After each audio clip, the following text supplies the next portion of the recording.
Hello guys, welcome back to back my YouTube channel. स्वागत है आपका आज की एक अगली नई वीडियो में।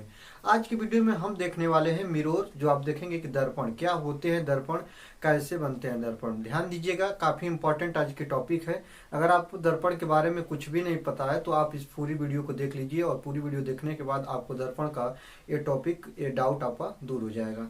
तो आपको बता दें कि दर्पण क्या होते हैं और दर्पण के क्या यूज होते हैं और दर्पण कैसे बनाए जाते हैं। सबसे पहले अगर हमारे अंदर यही बात क्लियर हो जाए तो इस डाउट को हम दूर कर सकते हैं। सबसे पहले दर्पण को देखेंगे कि दर्पण होते क्या है, कैसे बनाए जाते हैं और कितने प्रकार के ये होते हैं और कौन कौन सी घटनाएं होती हैं दर्पण के इस टॉपिक पे। तो चलिए आज की वीडियो को स्टार्ट करते हैं। वीडियो स्टार्ट करने से पहले आपसे थोड़ा सा अनुरोध है कि अगर आप चैनल पर नए हैं तो चैनल को सब्सक्राइब करें, बेल आइकन को प्रेस करें, और वीडियो अच्छी लगे तो वीडियो को जरूर से जरूर लाइक करें। तो चलिए स्टार्ट करते हैं आज का ये टॉपिक। तो आप देखेंगे कि मैंने लिखा है यहाँ पे कि दर्पण, जो आज देखेंगे कि दर्पण कहते किसको हैं। तो सबसे पहले दर्पण की अगर डिफिनीशन देख लिया जाए, इसकी परिभाषा को देख लिया जाए तो परिभाषा क्या कह रहा है, आइए इसको देखते हैं।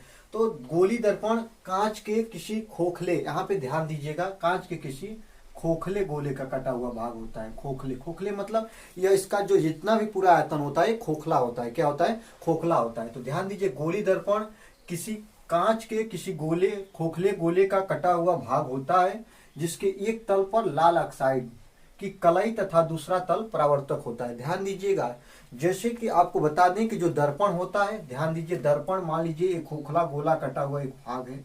ये खोखला गोला है कांच का। किसका? कांच का। आपको ध्यान देना होगा, कांच का एक खोखला गोला है, एक ग्लास है।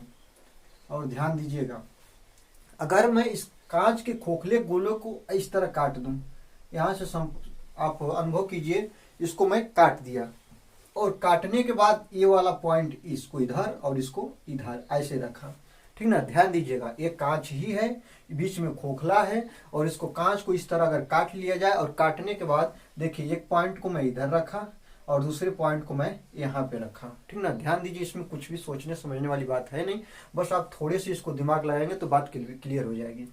और देखिएगा, अगर कलई वाला जो मैटर रहा ना, कलई का मतलब पेंट करना होता है, लेप चढ़ाना होता है, पॉलिश करना होता है।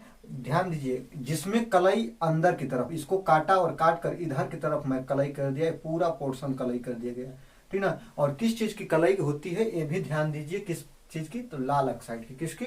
लाल ऑक्साइड की। और दूसरा वाला जो पोर्शन है इस पर बाहर की तरफ, ठीक ना, बाहर की तरफ, इस पर अंदर की तरफ, एक पर बाहर की तरफ कलई करते हैं। और दर्पण यही होते हैं, कितने प्रकार के? दो प्रकार के। एक बार पुनः फिर परिभाषा को देखते हैं और बात थोड़ा होगी कन्फर्म।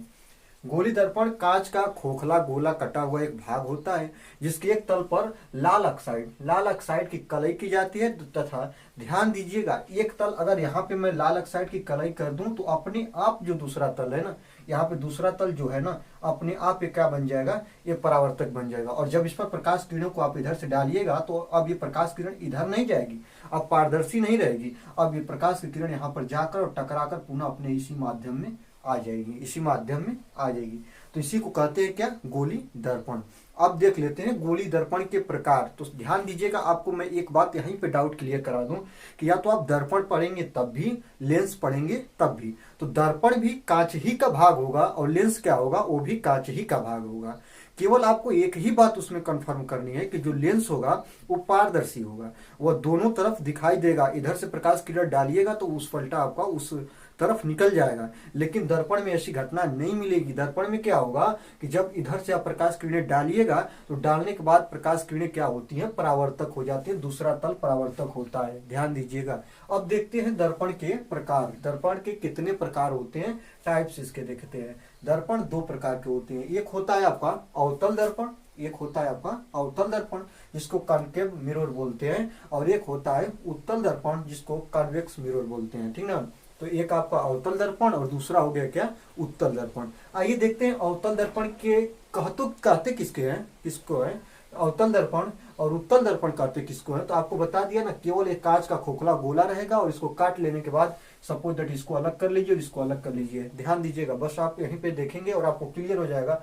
नीचे मैं यहाँ पे डायग्राम बनाकर भी आपको दिखाया हूँ कि अवतल दर्पण कैसे बनते और उत्तल दर्पण कैसे बनते। ध्यान दीजिएगा, अभी बस आपको कंफर्म होने वाला है। यहाँ पे देखिएगा, अवतल दर्पण वह दर्पण जिसमें परावर्तन दबे हुए तल से होता है। दबे हुए तल का मतलब समझ रहे हैं ना, कि वह दर्पण जिसमें परावर्तन दबे हुए तल से। यहाँ पर देखिए, जो प्रकाश किरणें अगर मैं इधर से भेजूंगा, ध्यान दीजिएगा, प्रकाश किरणें अगर इधर से भेजूंगा तो यहीं पे परावर्तन होगा। और परावर्तन को आप देखिए, परावर्तन दबे हुए तल से हो रहा है कि नहीं। यहाँ पर भी भेजूंगा, यहाँ पर भी भेजूंगा, ध्यान दो आप, यह दबा हुआ तल है कि नहीं। इसका तल का जो आप लोग यहाँ पे ऐसे खींचेंगे तो यहाँ पे देखिए इसका ऐसे होना चाहिए, और यहाँ से इसके अंदर दबे हुए तल में जाकर परावर्तन हो रहा है। तो इसीलिए मैं लिखा हूं कि वह दर्पण जिसमें परावर्तन दबे हुए तल से होता है उसको बोलते हैं अवतल दर्पण। उसको क्या बोलते हैं? अवतल दर्पण। और वह दर्पण जिसमें परावर्तन उभरे हुए तल से होता है उसको बोलते हैं क्या? हम उत्तल दर्पण। तो यहाँ पर देखिएगा, जब प्रकाश किरण को इस तरफ से डाला जाता है, इस तरफ से डाला जाता है, तो यहाँ पे जब परावर्तन होता है तो ध्यान दीजिए यह उठा हुआ तल है या उभरा हुआ तल है, तो इसको बोलते हैं क्या? उत्तल दर्पण। क्या बोलते हैं? उत्तल दर्पण। और यहाँ पे एक पॉइंट आप और देखेंगे, जो अवतल दर्पण होता है इसमें परावर्तन होता है तो इसका प्रतिबिंब इधर ही बनता है, ठीक ना। जिधर से प्रकाश किरणें आती है उसी तरफ बनता है, अर्थात आप इसको देखिएगा तो इसमें प्रतिबिंब बाएं तरफ बनता है। कैसा बनता है? बाएं तरफ बनता है। और उत्तल दर्पण में देखिएगा तो जो प्रतिबिंब होता है दूसरी तरफ बनता है, दाएं तरफ बनता है। कहाँ पे? दाएं तरफ। अगर आप इसको इस वाले पॉइंट के दृश्य से देखें तो देखिए, मैं आपको दिखा रहा हूं, अगर इसी जगह पे देखा जाए तो सी क्या है? इसका वक्रता केंद्र है। एफ क्या है? मुख्य फोकस है। और इसमें देखिएगा सी यहाँ पे और एफ यहाँ पे है। तो अर्थात आपको इससे पता चला ना कि इसमें जो प्रतिबिंब होगा इस साइड बनेगा, काल्पनिक रेखाओं द्वारा बनता है। और इसमें जो होता है प्रतिबिंब इसी तरफ बनता है, इसी तरफ बनता है। ध्यान दीजिएगा, इसमें जो प्रतिबिंब बनने की स्थिति होती है क्षय होती है, और इसमें जो होती है एक होती है। एक किसी भी कंडीशन में एक ही प्रतिबिंब बनेगा। और आपको जब प्रतिबिंब बनाने की विधि में सिखाऊंगा तो वहां पे जरूर बताऊंगा कैसे प्रतिबिंब बनते हैं, और कहाँ पे रखने पर कहाँ प्रतिबिंब बनता, और कहाँ पे रखने पर कहाँ प्रतिबिंब बनता। तो इतनी बात को आप क्लियर कर लीजिए। और ध्यान दीजिएगा, अगर सी ये है, सपोज दैट आप अनुभव कीजिए, अगर सी यहाँ पे है तो इसको अगर आगे डाट रेखाओं द्वारा बढ़ाएं तो यही है जो कांच का कटा हुआ एक भाग जो हम लिए थे, और गोला था, और इसका यही था क्या? वक्रता केंद्र। क्या था? वक्रता केंद्र। तो इसको आप लोगों ने देखा, ये है दर्पण, और दर्पण के हैं प्रकार। और ध्यान दीजिए, इसमें कुछ मुख्य मुख्य परिभाषाएं होती हैं जिसको हम बोलते हैं केंद्र, जिसको हम बोलते हैं केंद्र। और एक को बोलते हैं वक्रता केंद्र, वक्रता केंद्र, वक्रता केंद्र।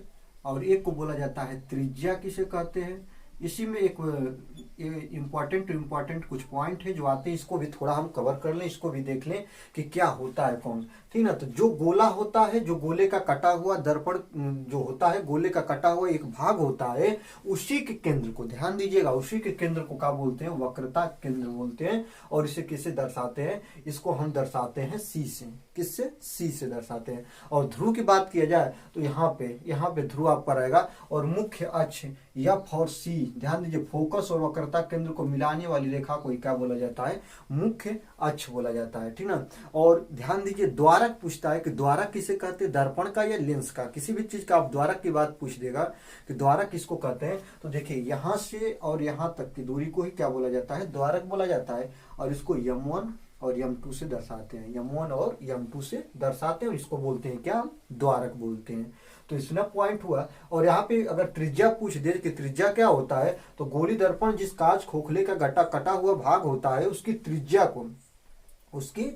को ही हम इसकी क्या बोलते हैं? त्रिज्या बोलते हैं। और इसको आर से दर्शाते हैं, ठीक ना। और फोकस दूरी, यहाँ पे दर्पण के ध्रुव से फोकस तक की दूरी, फोकस दूरी किसे बोलेंगे? ध्यान दीजिएगा, दर्पण के ध्रुव से फोकस तक की दूरी ही फोकस दूरी कहलाती है। क्या कहलाती है? फोकस दूरी कहलाती है।